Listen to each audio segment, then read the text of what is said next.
로마서의 그 개괄적인 그런 내용들을 오늘 두 번째 전하도록 하겠습니다. 로마서를 한 번씩 다 읽고 오셨습니까? 한 번만 읽고 오시면 안 되고 한 5번 정도는 이렇게 매일 한 번씩 이렇게 읽고 오시면 더 좋을 것 같습니다. 대답을 한 2-3분만 하신 것 같은데 나머지 대답 안 하시는 분들은 안 읽고 오신 건 아니죠? 그냥 마스크 써서 그렇게 안 보이고 안 들리는 것 뿐이시죠? 왜 대답들을 못 하십니까? 이번 주에도 로마서를 꼭 읽으시고 그래서 그 말씀이 여러분들에게 익숙해질 수 있기를 바랍니다. 7장까지 지난주에 말씀을 전했습니다. 7장까지 오면서 바울은 계속해서 우리 인간의 죄에 대해서 지적을 했습니다. 죄. 그래서 이방인들의 죄, 그리고 유대인들의 죄, 그리고 모든 인류가 죄 아래 있다고 하는 사실을 계속해서 말했습니다. 이방인들은 율법이 없지만 그들의 양심이 율법이 되어져서 그들을 심판에 이르게 할 것이고, 또 유대인들은 하나님의 말씀인 그 율법이 그들을 심판하게 될 것이라고 말씀을 했습니다. 그런데 유대인들 중에나 또는 이방인들 중에 자신은 그렇게 악하지 않고 자신은 그래도 좀 거룩하다고 생각하는 사람들도 있을 것입니다. 그렇겠죠? 그러나 하나님께서는 말씀을 통해서 그들 안에 감추어져 있는 그 죄악까지 다 들추어내면서 모든 인간이 이렇게 타락하고 범죄해서 하나님의 진노 아래 있다고 하는 사실을 계속해서 바울은 지적을 했습니다. 그래서 로마서 1장 18절을 보시면 하나님의 진노가 불의로 진리를 막는 사람들의 모든 경건하지 않음과 불의에 대해서 하늘로부터 나타난다. 죄악 가운데 있는 모든 인류는 이렇게 하나님의 진노 아래, 그 하나님의 그 진노 아래 사망을 기다리고 있는 존재와 같다는 것입니다. 그래서 이 죄에서 자유함을 얻기 위해서는 하나님의 의를 덧입어야 한다는 것을 말했습니다. 그리고 이 하나님의 의를 덧입기 위해서는 먼저 자신의 의를 내려놓고 자신의 의를 깨부숴야 한다고 철저하게 부인해야 한다고 말했습니다. 인간이 자신의 의를 의지하고 신뢰하는 것 자체가 죄다, 그렇게 말합니다. 그러니까 우리는 죄에 대해서 단순히 내가 행위적으로 사건적으로 일어나는 것을 행위적으로 한 것만을 죄라고 생각할 수 있는데, 성경에서 말하는 죄의 근원은 무엇입니까? 자기 자신을 의지하는 것. 하나님의 의를 받아들이지 않고 하나님의 의를 의지하지 않고 자기 자신을 의지하고 자기 자신을 신뢰하는 것 자체가 죄다, 그렇게 정의를 내리고 있다는 것입니다. 그러니까 그것이 곧 죄고 그것이 곧 인간의 교만이라고 말하는 것이죠. 그래서 제가 늘 하는 말씀이, 교회에서 저 사람 참 교만해, 이런 소리 듣는 것처럼 치욕적인 그런 말이 없는 것입니다. 여러분, 그런 말 듣는 사람들은 자신을 돌아볼 수 있어야 합니다. 하나님께서 제공하신 의를 받아들이기 위해서는 자신의 의가 누더기 같은 의고 아무것도 아닌 쓰레기 같은 존재라는 사실을 우리 인간이 받아들여야 됩니다. 그래서 여러분, 이사야 64장 6절에 보면 우리의 의를 이렇게 말합니다. 우리 이사야 64장 6절을 가서 보겠습니다. 다 같이 성경을 펴시죠. 이사야 64장 6절입니다.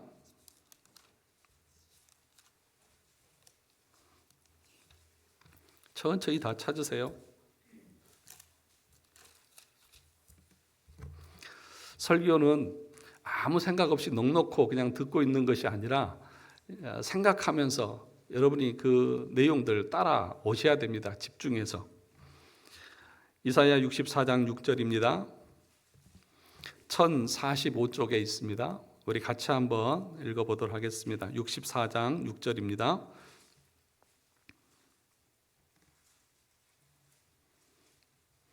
다 찾으셨으면 우리 한 목소리 읽어보겠습니다. 시작.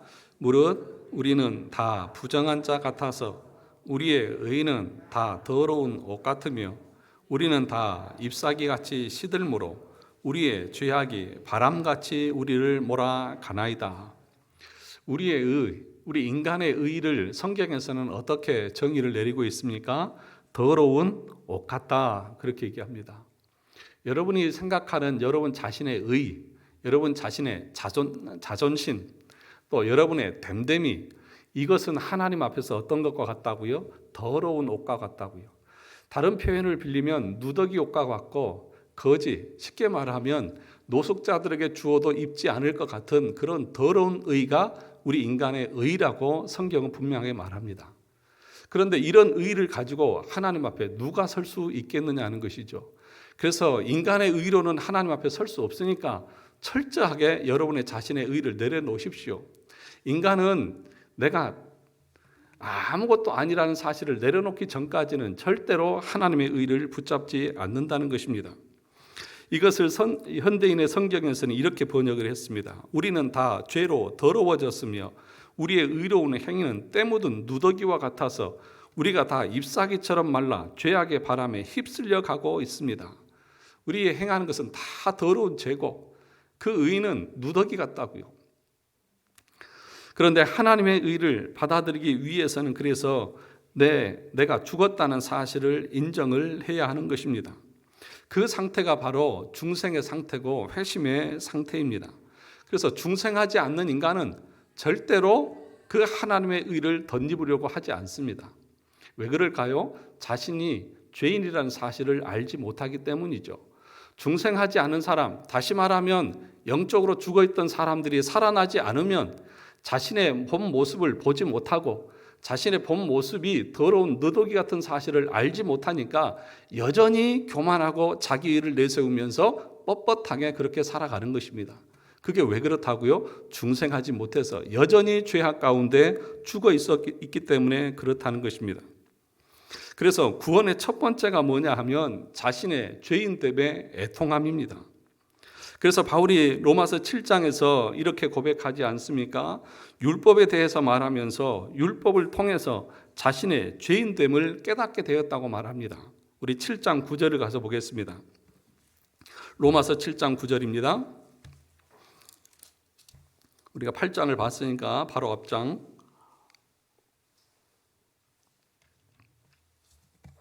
(7장 9절을) 같이 보겠습니다. 시작. 율법을 깨닫지 못할 때에는 내가 살았더니 계명이 이름에 죄는 살아나고 나는 죽었도다. 율법을 깨닫지 못할 때에, 그러니까 중생하지 전에는 내가 어디에 있었습니까? 내가 살았어요. 내 의가 살아있고 내 자존심이 살아있고 내 모든 것이 다 살아있었습니다. 그런데 뭐라고 말합니까? 그 다음에 계명이 이름에, 계명이 뭐예요? 율법, 하나님의 말씀을 깨닫고 나니까, 그 하나님의 말씀을 알고 나니까 나는 어떻게 되어졌습니까? 나는 죽었도다. 너는 죄로 말미암아 죽을 인생이라는 사실을 그때서 깨달았다는 것입니다. 그러므로 사랑하는 성도 여러분, 우리 모두는 하나님 앞에 죄인이라고 하는 사실들을 날마다 고백하고 인식하면서 살아가야 한다는 것입니다. 중생하기 전에 하나님의 율법을 깨닫지 못했을 때 자신은 살아 있었습니다. 자신은 의로운 존재라고 생각했습니다. 그런데 중생하고 나서 하나님의 말씀을 깨닫고 나서 자기 자신을 보니까 이거 완전 쓰레기네. 완전히 더럽고 추잡하네. 나라도 내가 싫겠다. 이런 마음을 갖는 것이 중생한 사람의 상태라는 것입니다. 죄는 살아나고 나는 뭐 했다고요? 죽었도다. 그래서 아무 말도 못하는 것입니다. 죽은 사람이 무슨 말을 하고, 죽은 사람이 무슨 자존심이 있고, 죽은 사람이 무슨 자기 체면이 있느냐는 것이죠. 그래서 자신이 죄인이라는 사실을 모르는 사람은 중생한 사람이 아닙니다. 중생한 사람은 자신이 하나님 앞에 얼마나 더러운 죄인인지를 깨닫습니다. 그래서 절대로 교만할 수가 없는 것입니다. 그러니까 바울은 1장에서부터 계속해서 죄에 대해서 말하고 있는 것입니다. 왜냐하면 이것을 알아야, 이걸 깨달아야, 이런 상태가 돼야 하나님께서 마련해 놓으신 하나님의 의를 덧입을 수 있기 때문에 그런 것입니다. 이것이 조건이 되지 않으면 그 누구도 하나님의 의를 덧입을 수 없고 그런 사람 구원에 이를 수 없기 때문에 그런 것입니다. 그래서 목사의 설교는 여러분의 죄를 지적하고 여러분의 교만을 깨부수는 설교를 하는 것이 목사의 설교인 것입니다. 평안하다, 평안하다, 만사 형통할 것이다. 하나님이 다 잘되게 해주실 것입니다. 여러분은 걱정하지 마십시오. 이런 설교 안 하는 것입니다. 그렇게 설교하는 것은 여러분의 영혼을 지옥으로 밀어 넣는 것과 다르지 않는 것입니다. 그래서 웨스트민스터 신앙 고백서 제15장 생명에 이르는 회개 1항에서 이제 이번 주 수요일 날 할 내용인데 뭐라고 말했냐면 이렇게 말했습니다. 생명에 이르는 회개는 복음적인 은혜이니 그리스도를 믿는 신앙의 교리와 마찬가지로 모든 복음의 목사들은 이 교리를 전파해야 된다. 모든 복음의 목사들은 뭘 전파해야 한다고요? 이 교리를 전파해야 된다. 이 교리가 뭐냐 하면 회개의 교리를 전파해야 한다는 것이죠. 그러니까 여러분이 얼마나 죄인인 줄 아십니까? 여러분이 그 죄를 회개하지 않고서는 절대로 믿음에 이를 수 없고 구원에 이를 수 없다는 사실을 복음의 목사들은 설교 시간에 반드시 이 내용들을 증거해야 된다. 설교해야 된다. 그러니까 장로교회 목사, 개혁주의 목사는 여러분들에게 여러분 인생 잘 될 거니까 걱정하지 마시고 믿기만 하세요. 그렇게 말하지 않습니다. 뭐라고 얘기합니까? 당신이 얼마나 쓰레기 같은 죄인인 줄 아십니까?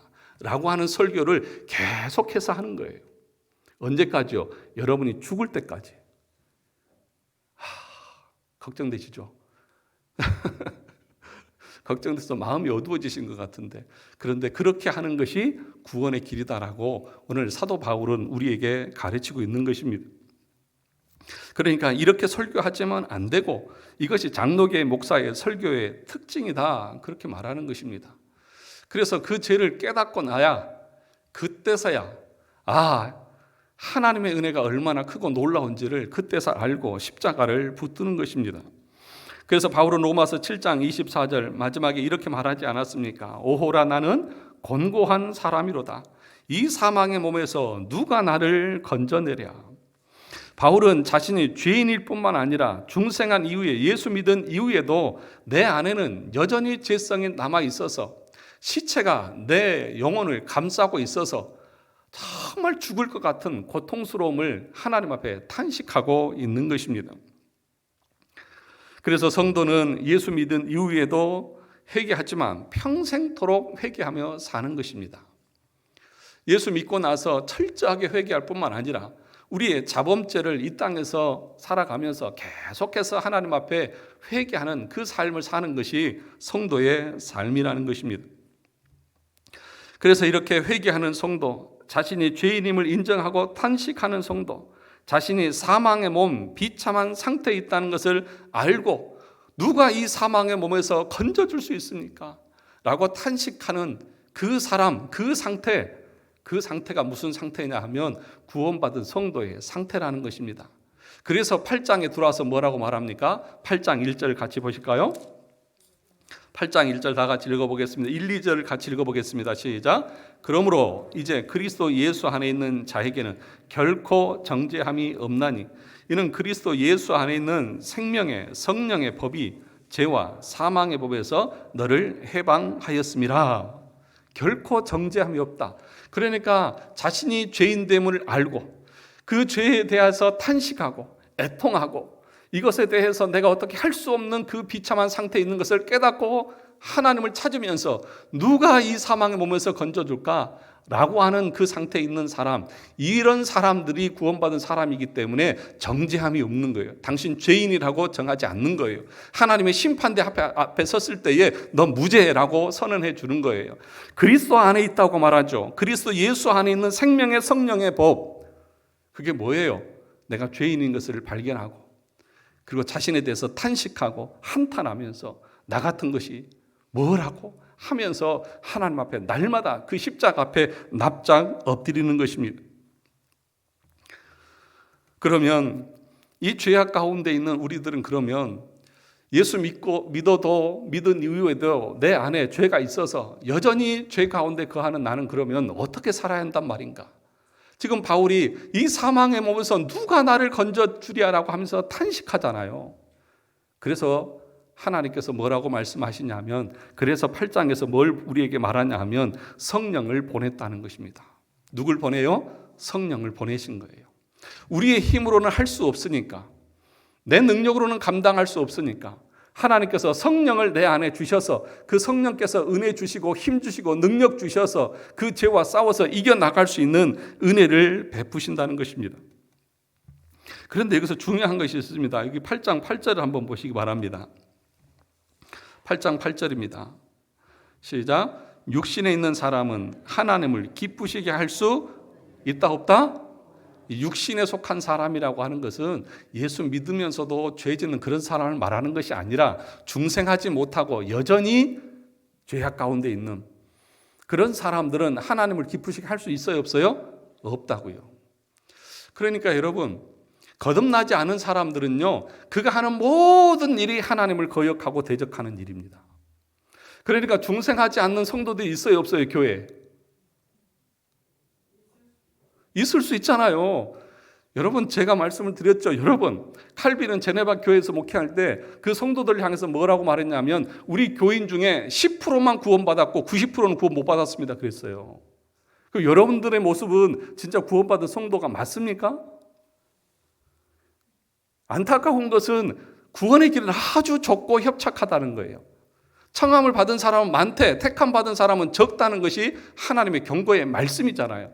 그러면 우리의 신앙을 아주 철저하게 말씀대로 나가려고 하는 그런 모습이 있어야지, 이 정도는 괜찮지 라고 하면서 아주 여유롭게 신앙생활하는 사람들은 그 구원에서 떨어질 확률이 너무너무 높다는 사실들을 우리는 알아야 합니다. 육신에 있는 사람들은 절대로 하나님을 기쁘시게 할 수 없어요. 그들이 행하는 모든 것은 죄입니다. 그래서 뭐라고 말합니까? 하나님께서 그들 가운데에 하나님의 영을 주셨다고 말합니다. 9절을 같이 읽어보시죠. 반대로 시작. 만일 너희 속에 하나님의 영이 거하시면 너희가 육신에 있지 아니하고 영에 있나니 누구든지 그리스도의 영이 없으면 그리스도의 사람이 아니니라. 하나님의 영이 거하시면 너희가 어디에 있지 않는다고요? 육신에 있지 않는다. 하나님을 거역하고 하나님의 말씀에 불순종하는 자리에 있지 않는다. 하나님의 영이 거하는 사람은, 거듭난 사람은 그 마음이 어떻게 하면 하나님을 기쁘시게 할까? 어떻게 하면 하나님의 영광을 위해서 살아갈까? 그쪽으로, 그 방향으로 자신의 목적과 삶을 이끌어 간다는 거예요. 그게 하나님의 영이 있는 사람과 없는 사람의 차이라는 거예요. 겉으로 볼 때는 아무 차이가 없어요. 그렇지 않습니까? 얼굴들이 다 잘생기셨고 다 멋있고 다 그러잖아요. 겉으로 볼 때는 아무 차이가 없어. 그런데 그가 행하고 말하고 생각하는 것이, 아직 육신에 있는 사람들은 자기의 의를 드러내고요, 자기 만족을 위해서 살고요, 자기 기쁨을 위해서 교회 일도 해요. 자기가 좋아하면 하고 싫으면 안 해버려요. 그런데 하나님의 영이 있는 사람들은 자기는 뭐예요? 쓰레기잖아요. 자기 자존심은 없잖아요. 자기의 의는 없잖아요. 그러니까 누가 뭐라고 그래도 그 사람은 하나님이 뭘 기뻐하신가만 생각하면서 그쪽을 향해서 가는 거예요. 그게 없는 사람은 그리스도의 영이 없는 사람이고 그 사람은 거듭난 사람이 아니라고요. 그러니까 여러분들이 주를 섬기고 교회를 섬기고 봉사하면서 자존심 때문에 마음이 상하고 틀어지고 그래서 교회 안 나와 이딴 소리는 하고 있고, 죄송합니다, 정말 무슨 말을 해도 꿋꿋하게 하나님 앞에서 그렇게 믿음으로 가지 않는다고 하면 여러분은 자신의 구원을 다시 한번 돌아보셔야 한다는 것입니다. 그래서 이렇게 말합니다. 성령님이 여러분 안에 계시면 여러분은 육신의 지배를 받는 것이 아니라 성령의 지배를 받습니다. 누구든지 그리스도의 영이 없으면 그리스도의 사람이 아닙니다. 이게 현대인의 성경 이렇게 번역했어요. 거듭난 사람은 육신의 지배를 받는 것이 아니라 누구의 지배를 받아요? 내 안에 있는 성령의 지배를 받는다고. 성령은 하나님 기뻐하신 일들을 행하게 하겠죠. 육신은 계속해서 내 육신의 쾌락을 쫓아서 살아가도록 하겠죠. 그러니까 여러분들이 그 두 가지에서 날마다 싸우는 거예요. 날마다 싸워요. 그런데 날마다 싸우는데 처음 신앙생활 시작하는 사람들은 이 싸움에서 이길까요? 질까요? 자꾸 져요. 넘어져요. 실패해요. 그러고 나서 또 뭐라고 말합니까? 아이고, 내가 이러고도 예수 믿는 사람 만나 그러면서 탄식해요. 그런데 그것이 시간이 지나고 계속 지나면 어떻게 되느냐? 내가 더 이상 그 죄의 지배를 받지 않고 다시 성령에 의해서 이끌림과 되어져서 하나님을 향해서 더 거룩한 삶을 살아가는 거예요. 그게 성화예요. 그렇게 자기가 죄를 조금 짓고 하나님을 기쁘시게 해서 살아가면서도 그런 사람 뭐라고 말하냐면 그 작은 죄를 짓고도 그것 때문에 탄식하고 한탄해요. 이게 성화의 삶을 사는 사람 특징이에요. 그런데 성화가 되어지지 않는 사람, 큰 죄를 짓고 나서 뭐 이딴 거 가지고 이 정도 가지고 이게 다른 거예요. 그래서 웨스트민스터 신앙고백서 13장 성화 3에서 이렇게 말했습니다. 이 싸움에 있어서 비록 남아있는 부패가 잠시 동안은 매우 우세할 수 있으나, 그렇죠, 우리 안에 죄성이 남아있으니까 이 영적인 싸움에서 잠시 육신이 우세한 것처럼 보여요. 그래서 자주 넘어지고 져요. 그런데 성확히 하시는 그리스도의 영께서 끊임없이 힘을 공급해 주심으로 중생한 편이 이긴다. 누가 이겨요? 중생한 사람이. 그리스도의 영이 안에서 끊임없이 은혜를 주셔서 그 죄와 싸워서 이기게 해주시기 때문에 결국에는 중생한 사람이 이긴다. 그리고 나서 그리하여 성도들은 은혜 안에서 자라면서 하나님을 경외함으로 거룩함을 완성해 나간다. 그러니까 성도가 성화를 이루어 가는 것도 뭘 통해서냐면 내 열심과 내 노력이 아니라 하나님의 은혜예요. 은혜로 우리가 성화되어져 가는 거예요. 여러분 착각하지 말아야 될 것이 우리의 구원은 예수 믿음을 통해서 구원을 얻고 성화는 내가 열심히 노력해서 성화되어져 간다. 이렇게 말하는 게 아니에요. 견인도 누가 하는 거예요? 내가 하는 거잖아요. 성화도 내가 실제적으로 삶 가운데서 하는 거잖아요. 그러나 궁극적으로는 하나님의 은혜, 하나님께서 하시는 거예요. 왜냐하면 구원이라고 하는 것은 소명에서부터 영화까지 전체를 가리켜서 구원이라고 하기 때문에 중간에 성화나 견인만 빼가지고 이건 내가 하고 이렇게 말할 수 있는 것이 아니잖아요. 논리적으로.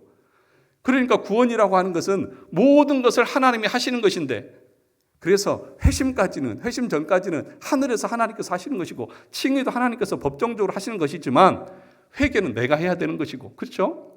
성화도 내가 죄를 끊어 나가야 되는 것이고 견인도 고난 가운데 내가 견뎌야 되는 것은 맞아요. 그러나 하나님이 은혜 주셔서 감당하는 것이기 때문에 그 모든 것이 하나님의 은혜라고 말하는 것입니다. 그래서 여러분 성화는 우리가 무슨 착한 일, 선한 일을 몇 개 더 하는 것이 성화가 아니라 내 몸에서 일어나는 계속 드러나는 내 죄를 끊는 것, 그 싸워서 이기는 것, 그것이 성화라는 사실을 알아야 합니다. 그래서 8장 13절에서 뭐라고 말합니까? 너희가 육신대로 살면 반드시 죽을 것이로되 영으로서 몸의 행실을 죽이면 살리라. 몸의 행실을 죽여야 돼요. 이게 성화인 거예요. 여러분들이 뭔 착한 일, 뭐 도덕적으로 바깥에서 많은 좋은 일들을 많이 하는 것이 성화가 아니라 여러분 안에서 계속해서 나쁜 생각들, 누구를 미워하고 시기하고 질투하고 내 자존심 세우려고 하고 내 기분 나쁘면 감정 상하고 하는 이런 죄악들을 여러분이 말씀으로 누르고 다스리는 것이 성화라고. 그런 거 안 나타나면 어떠겠어요? 보세요. 저한테 누가 뭐라고 그래도 제가 웃으면서 그렇죠, 제가 그런 사람이죠. 그러면 누구하고 싸우겠어요? 그렇지 않습니까? 다 좋아지는 거예요. 그런데 자기를 내세우다 보니까 늘 싸우고 기분 나쁘고 다투는 것이죠. 그리고 그 율법과 성령을 통해서 우리 인간은 하나님의 사랑을 보고 깨닫습니다. 중생한 사람들은 그 말씀을 깨닫고 그 안에서 하나님께서 우리에게 얼마나 큰 사랑을 베풀어 주셨는지를 그때 깨닫는 거예요. 그래서 하나님을 가리켜서 아바, 아버지라고 부르는 거예요. 그게 8장 15절의 말씀이잖아요. 8장 15절 보시죠.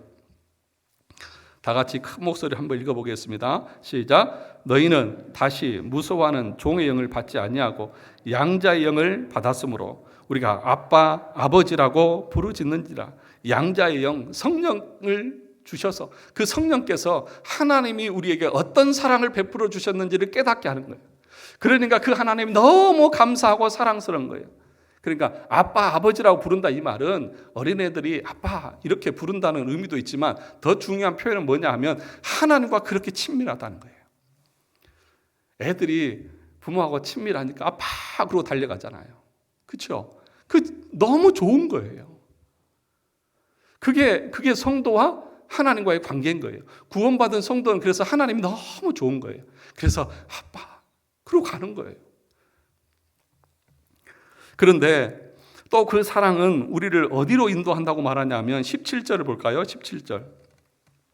우리 17절 같이 읽어보겠습니다. 시작. 자녀이면 또한 상속자 곧 하나님의 상속자요 그리스도와 함께한 상속자니 우리가 그와 함께 영광을 받기 위해서 고난도 함께 받아야 할 것이다. 그러니까 하나님의 그 사랑이 우리를 어디로 이끌어 간다는 것입니까? 무슨 자리로?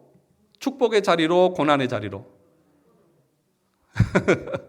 헷갈리시나요? 오늘 마지막에 뭐라고 말합니까? 고난도 함께 받아야 할 것이니라. 영광을 얻기 위해서 고난도 받아야 할 것이다. 그러니까요, 예수 믿으면 만사형통, 예수 믿으면 축복, 이것이 공식이 아니라 예수 믿으면 고난, 이게 공식이라는 거예요. 그러니까 고난 받는 것을 이상하게 여기지 말라고 그렇게 늘 서신서에서 말하지 않습니까? 그러니까 여러분들에게 목사가 설교를 할 때 여러분 예수 믿으면 잘 될 것이고 형통할 것이고 다 잘 될 것입니다 라고 말하는 설교는 장로교회 목사의 설교가 아니고, 여러분 예수 믿으면 고난이 여러분들에게 찾아올 것입니다. 그런데 하나님의 사랑을 아는 사람은, 그 하나님의 그 놀라운 영광에 예비된 것을 아는 사람은 그 고난을 고난으로 여기지 않습니다. 오히려 그 고난 가운데서 하나님의 영광을 보고 이것을 오히려 상급으로 알고 감사함으로 그 일들을 감당합니다. 그렇게 설교를 하는 것입니다. 그래서 뭐라고 말합니까? 고난 가운데 있는 성도들은 어때요? 낙심하지 않는다고요. 왜 낙심하지 않습니까? 그 하나님의 사랑과 그 영광을 알기 때문에. 잠시 낙심할 수 있어요. 그런데 여러분이 하는 그 낙심은 진짜 낙심이 아니에요. 예수 믿을 때에도 어려운 일이 있고 고난이 있으면 하고 낙심이 되잖아요. 그런 낙심을 말하는 거 아니에요. 여기서 낙심이라고 하는 것은 여러분의 마음이 철렁 내려앉아서 내가 지옥 갈 백성이구나라고 하는 생각까지 툭 떨어지는 낙심을 말하는 거예요. 그런데 여러분이 힘들 때에 여러분 마음이 내가 이러다가 지옥 가지 그런 생각 드시나요? 안 드시잖아요. 여러분은 절대 낙심할 수 없는 사람들이에요.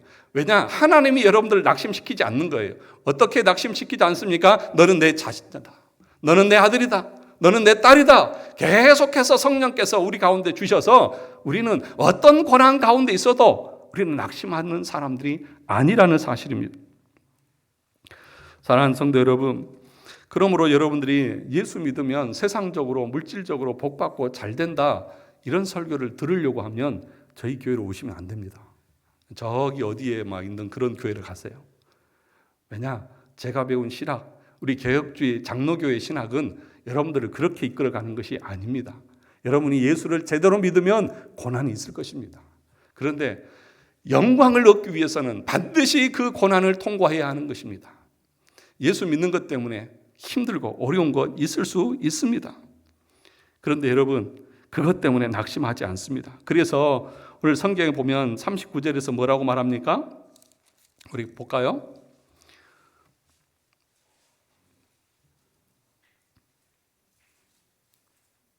우리 39절, 9장 39절 다 같이 잘 읽어보겠습니다. 시작. 높음이나 깊음이라 다른 어떤 피조물이라도 우리 주 그리스도 예수 안에 있는 하나님의 사랑에서 끊을 수 있다 없다? 여러분 35절 보시죠. 8장 35절 다 같이 읽어보겠습니다. 시작. 누가 우리를 그리스도의 사랑에서 끊으리요? 환난이나 공고나 박해나 기근이나 적신이나 위협이나 칼이랴. 그 어떤 것도 끊을 수 없다. 무엇에서요? 하나님의 사랑에서. 뭘 알고 있다는 거예요? 그러니까 성도가 하나님의 그 놀라우신 사랑, 십자가의 사랑을 알고 있다는 거잖아요. 그 사랑의 은혜가 얼마나 크고 놀라운지 그 감격을 아는 사람들은 이렇게 고난이나 적신이나 칼이나 그 어떤 것이 나에게 찾아와도, 어떤 고난이 나에게 와도 그것 때문에 낙심하지 않는다고요. 그것 때문에 포기하지 않는다고요. 그것 때문에 절망하지 않는다고요. 왜요? 하나님의 그 무한하신 놀라우신 사랑을 알기 때문이라는 것입니다. 그러면 여러분, 누가 원망을 할까요? 어떤 사람이 원망을 할까요? 하나님의 사랑을 모르는 사람들은 원망을 하겠죠. 하나님이 어떠한 사랑을 우리에게 베풀어 주셨는지 모르는 사람, 모르니까 원망을 하겠죠.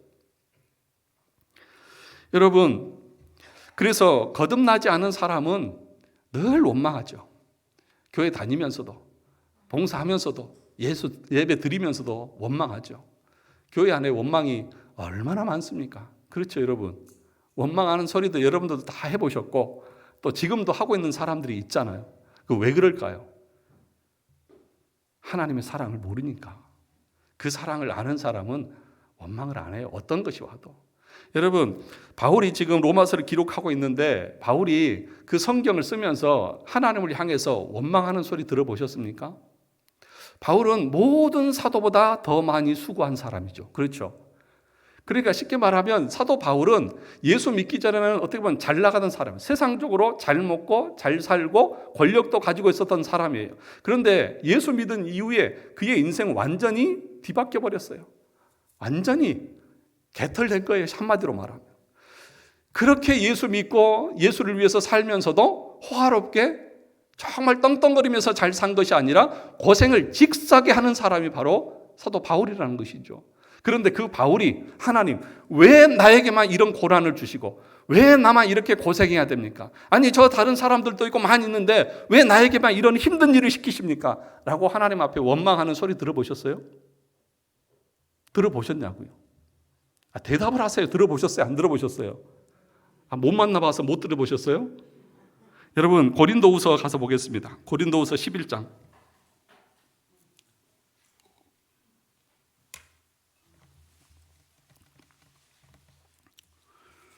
로마서 다음에 뒤에 고린도후서 11장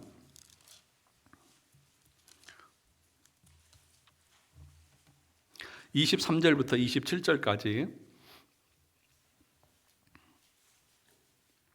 고린도후서 11장 23절부터 27절까지 같이 천천히 한번 읽어보겠습니다. 이게 바울의 자기의 고백이에요.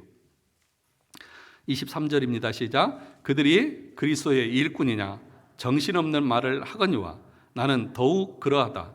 내가 수고를 넘치도록 어떻게 했어요?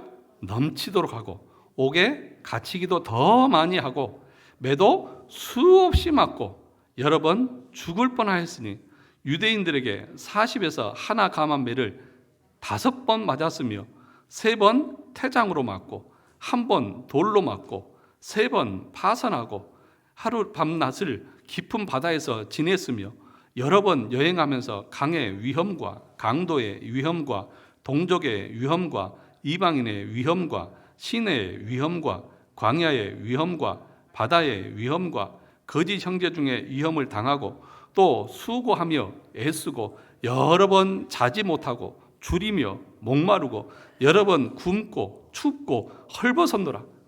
다 세기도 힘들어요. 여러분 중에 이런 삶 사시는 분 계십니까? 어찌 보면 완전히 바울의 인생은 그냥 다 끝난 것 같죠. 뭘 기대할 게 있습니까? 수고를 수도 없이 하고 배고프고 줄이고 춥고 헐벗고 거지도 이런 산거지가 없는 것 같아요. 누구 믿고 나서요? 예수 믿고 나서. 그런데 바울이 그런 삶에 대해서 하나님 앞에 원망하는 거 있습니까? 오히려 바울은 뭐라고 말하냐면 누가 하나님의 사랑에서 끊으리요? 나는 절대로 그 하나님의 사랑을 놓지 않는다. 왜 그러냐 하면 뭐라고 말합니까? 내가 이 땅에서 당하는 그 고난보다 하나님이 나를 위해서 예비해 놓으신 그 영광이 비교할 수 없을 정도로 크기 때문에 내가 지금 이 땅에서 당하는 것 만약에 같은 비율로 내가 당한 만큼 하나님이 주신다고 하면 나는 이것보다 더 많은 수고를 당해도 감당해야 돼. 그런데 내가 당하는 것에 비해서 하나님이 마련해 놓으신 것은 비교도 안 돼. 그러므로 이건 불평거리가 아니야. 그 얘기를 하고 있는 겁니다. 여러분이 받은 그 구원의 은혜가 얼마나 큰지 알면, 그것이 얼마나 놀라운 하나님의 사랑인 것을 알면 내가 지금 하나님 앞에서 조금 헌금하고 봉사하고 주를 위해서 애쓰는 것, 이것은 누구 앞에서도 자랑거리가 아니에요. 그런데 왜 교회 안에 그 자랑들이 넘쳐나는지 모르겠습니다. 뭐 자랑할 것이 그렇게 많은지 모르겠어요. 여러분 자랑거리 많으시죠? 그냥 입만 열시면 자랑들을 하시잖아요. 내가 이랬다 저랬다, 우리 자식이 이렇게 저랬다, 또 내가 뭐 이래서 이렇게 했다. 얼마나 자랑들이 많은지 모릅니다. 그런데 여러분, 그 모든 것은 하나님이 우리 가운데 은혜로 주신 거예요. 아무것도 자랑거리가 우리에게는 없는 거예요. 여러분의 입 밖에 자랑이 하나도 나오지 않기를 주의 이름으로 축원합니다. 대답이 약한 것 같아요. 자랑하지 마세요. 자랑을 하면 누구를 자랑해야 됩니까? 예수 그리스도 십자가. 그래서 바울이 갈라디아서에서 뭐라고 그랬어요? 나는 십자가 외에는 자랑할 것이 있다 없다? 없다고요. 그게 거듭나고 중생한 하나님의 백성의 성도의 마음의 상태인 거예요. 내가 지금 하고 있는 거 아니야. 그거 아무것도 아니야. 오히려 내가 하는 것은 쓰레기 같은 것들이야. 하나님이 그거 없어서 부족하고 마음에 그냥 불평하고 그러죠? 아니야. 하나님이 그렇게 나에게 명령하시고 순종을 명하시고 헌신을 명하시는 것은 내 영혼의 기쁨과 감격을 위해서 그러신 것이지 하나님이 뭘 부족해서 그런 것이 아니라고요. 여러분, 그래서 마태복음 16장 24절에서 예수님께서는 뭐라고 말했냐 하면 제자들에게 이르시되 누구든지 나를 따라오려거든 자기를 부인하고 자기 십자가를 지고 나를 따를 것이다. 자기 부인하는 거예요. 그게 성도의 첫 번째 모습인 거예요. 난 아무것도 아니다. 그리고 뭘 지는 거예요? 십자가를 지고 가는 것입니다. 그래서 참된 성도들의 모습은 이 땅의 삶에 몰두하지 않아요. 이 땅에서 뭘 먹을까, 뭘 마실까, 뭘 입을까에 우리의 신경을 곤두세우지 않습니다. 어떻게 하면 하나님의 기쁨이 되어질까? 어떻게 하면 하나님의 영광을 위해서 살 것인가? 그러면서 저 하나님의 나라, 내가 누릴 그 영광의 나라를 바라보면서 사는 것이지 이 땅의 것에 집착하지 않는다는 거예요. 그런데 오늘날의 우리의 모습을 보면 얼마나 이 땅의 삶에 집착하는지 모르겠어요. 예, 그냥 아파트가 얼마나 올랐고 집이 얼마나 뻥튀기가 됐고 하고 월급이 얼마나 됐고 뭐 하면서 이 세상의 것들에 몰두합니다. 그런데 골로새서에서 뭐라고 말했냐면 3장 1, 2절에서 그러므로 너희가 그리스도와 함께 다시 살리심을 받았으면 다 중생했으면 어떻게 살아야 되느냐? 위의 것을 찾으라. 거기는 그리스도께서 하나님 우편에 앉아 계시느니라. 하나님이 계신 곳을 바라보라는 것입니다. 위의 것을 생각하고 땅의 것을 생각하지 말라. 이 세상의 삶을 무시하지는 않습니다. 그러나 이 땅의 삶에 집착하지 않는 거예요. 우리의 관심은 저 영원한 나라에 있는 거예요. 우리 예수님께서도 뭐라고 말했습니까? 내 보물이 있는 곳에 내 마음이 있다. 하나님의 나라가 보물이면 그쪽에 우리의 마음을 두고 살아가는 것이죠. 그런데 왜 이 땅에 그렇게 집착하면서 사시냐고요. 그러므로 여러분의 삶을 한번 되돌아보시기 바랍니다. 그리고 나서 이 9장에 보면 이제 선택과 유기의 내용이 나옵니다. 시간이 벌써 이렇게 가버렸는데 선택과 유기가 나오는데 여기까지만 하고 마치도록 하겠습니다. 구원받은 것은 우리의 행위나 우리의 공로나 나의 잘남이 아니라 하나님의 조건 없는 선택이다. 이 교리를 지금 9장에서 바울이 지금 얘기를 하고 있는 것입니다. 그러면서 이것을 가리켜서 이제 선택과 유기라고 말하는데 이게 이중 예정론이라고 그렇게 얘기를 하죠. 칼빈이. 그러니까 다 지옥 갈 사람들인데 그 중에 하나님께서 누구는 선택해서 구원시키시고 나머지는 다 유기 버려두었어요. 그냥 지옥 가는 백성으로 만드셨다는 것입니다. 그래서 이 선택에서 인간의 어떤 조건이나 어떤 행위나 이걸 따진 것이 아니라는 것입니다. 그걸 말하기 위해서 뭘 예를 들고 있냐 하면 야곱과 에서의 예를 들고 있습니다. 야곱과 에서의 예를 들어서 얘기를 하는 거예요. 누구는 사랑하고 누구는 미워했습니까? 야곱은 사랑하고 에서는 빨리 안 나오시는 거 보니까 로마서를 안 읽고 오신 게 분명합니다. 안 읽고 오신 것을 저는 확신합니다. 안 읽고 오셨어요. 9장에 보면 9장을 1절을 같이 보실래요?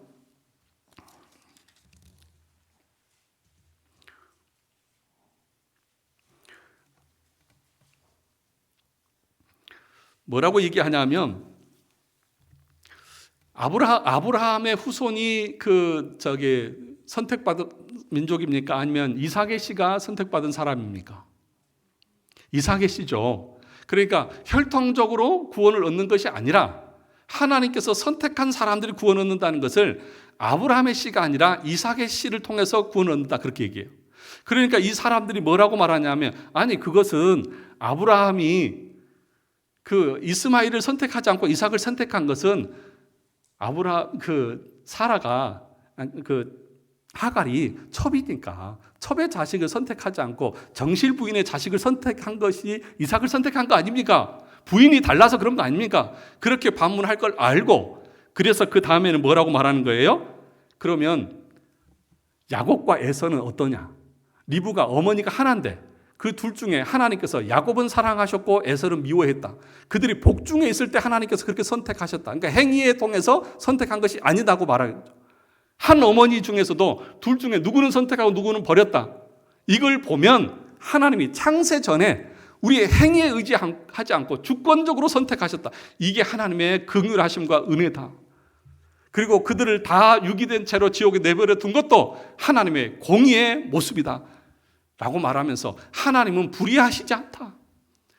하나님 어떻게 누구는 지옥 가게 하고 누구는 그렇게 천국 가게 하십니까? 이렇게 말할 수 없다. 하나님이 다 천국 백성인데 그 중에서 빼서 지옥을 보낸 게 아니라 다 지옥 백성 중에서 지옥 가야 되는데 그 중에 누구를 선택해서 천국 백성으로 삼았다고 하면 어떻게 하나님이 불의하실 수 있냐? 라고 지금 바울이 말하고 있는 거예요. 그러니까 뭐예요? 내가 선택받은 것이 내 자랑입니까? 아닙니까? 아니잖아요. 그리고 여러분들의 삶 가운데서 여러분은 믿음으로 살고 선을 행하고 열심히 하나님을 섬기는 것도 하나님이 은혜 주셔서 한 것이라고 하면 여러분이 한 것에 대해서 자랑할 것이 있습니까? 없습니까? 없다는 얘기예요. 그러니까 교회 안에서 자랑하지 말라는 거예요. 하나님 앞에서 자랑하지 말라는 거예요. 자랑을 하려면 바울이 말한 것처럼 십자가만 자랑하라는 거예요. 그리스도의 사랑과 그리스도의 은총과 그리스도의 그 영광만을 자랑하라는 거예요. 여러분의 자신을 자랑하는 것은 내가 누더기 옷을 걸쳐 입고 더러운 옷을 입고 내 옷 이쁘지 이러고 있는 것과 뭐가 달라요? 사람들이 볼 때 뭐래? 아이고 저 바보 멍충이 지 꼬라지는 알지도 못하고 이러는 것과 똑같다는 거예요. 그러니까 자랑할 것이 있다 없다? 없다고요. 모두 다 하나님 앞에 납작 엎드려서 하나님 저 같은 것이 뭐라고? 내가 뭐 한 것이 뭐가 있다고? 내가 자랑할 것이 뭐가 있다고? 내가 의로운 것이 뭐가 있다고? 나 같은 것을 선택해서 예수 믿게 하시고 하나님 자녀 되게 해주셨습니까? 그러니까 그 사랑이 너무 크니까 어떤 고난이 와도 저는 절대로 부인하지 않는 거예요. 사랑하는 성도 여러분, 이런 은혜가 저와 여러분 가운데 있기를 주의 이름으로 축원합니다. 그래서 요한계시록 4장 10절만 보고 마치도록 하겠습니다. 요한계시록 4장 10절입니다.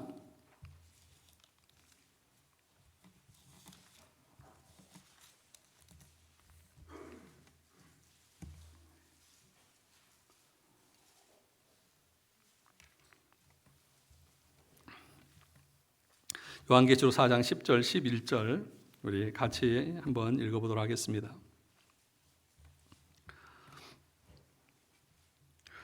같이 읽어보겠습니다. 시작. 24장로들이 보좌에 앉으신 이 앞에 엎드려 세세토록 살아계시는 이에게 경배하고 자기의 관을 보좌 앞에 드리며 이르되 우리 주 하나님이여 영광과 존귀와 권능을 받으시는 것이 합당하오니 주께서 만물을 지으신지라 만물이 주의 뜻대로 있었고 또 지으심을 받았나이다 하더라. 무슨 얘기예요? 24장로들이 하나님께서 그들 머리 위에 씌워진 그 금 면류관을 쓰고 있다가 자기가 보니까 이건 내가 쓸 게 아니라는 거예요. 왜냐? 내가 한 게 아무것도 없기 때문에. 내 자랑거리가 아무것도 없고 내가 영광 받을 것이 아무것도 없는 거예요. 그러니까 그 면류관을 벗어서 어떻게 하는 거예요? 하나님 앞에 내어드리면서 이건 내 거 아닙니다. 주님이 씌워주셨지만 그건 감사하지만 하나님 이건 내가 쓸 게 아닙니다. 저는 하나님 앞에 자랑거리가 아무것도 없고 이 면류관을 쓸 자격이 저는 아무것도 없습니다. 그러면서 11절에서 뭐라고 말한 거예요? 모든 것은 주님이 하셨습니다. 모든 만물이 주님이 지으셨고 모든 만물을 운행하시고 섭리하시고 이끄시는 것도 주님이신데 내가 무슨 영광을 받을 수 있습니까? 이게 성도의 마음의 모습인 거예요. 그리고 이런 성도의 모습은 날마다 십자가 앞에 납작 엎드리는 모습으로 나타나는 거예요.